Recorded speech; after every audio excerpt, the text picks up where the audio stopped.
Yes, yes, yes. The real outer space is the ocean. Oh, 100%. This brings up a really good point because most people don't know that NASA's first mission wasn't space exploration, but rather the ocean. And much of what we see in their recordings is actually them in a warehouse or views of an underground pool. But we don't have time to get into all that because we're here about something else.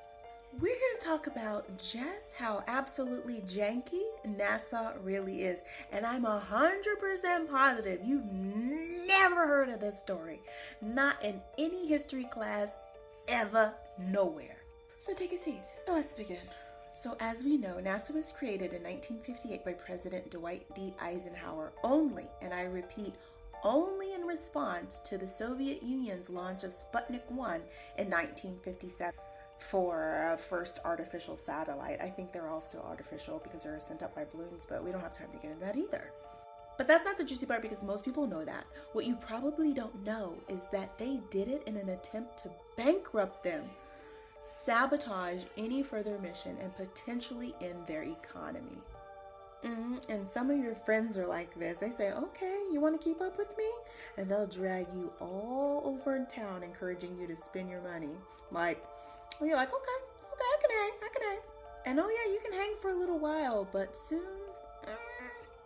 Anyway, but back to the story. So not only did they take our boomers' tax dollars for an I'm gonna beat you first space race. I mean, starting a whole governmental agency on a one-up is wild. Can you imagine? And if that wasn't enough, then they tried to bankrupt them. But I don't know what happened because I was a little too young. But they even had one last dirty move.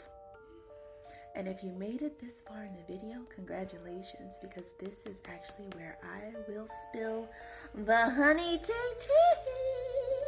You ready? Well, word has it that Russia was actually trying to break the math to punch through the firmament. But America got the math first, supposedly. But the real math said, it's impossible. So then Mr.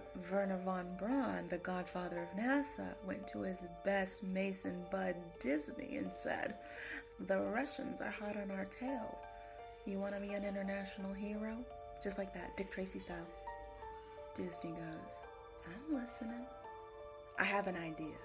You want to make a movie?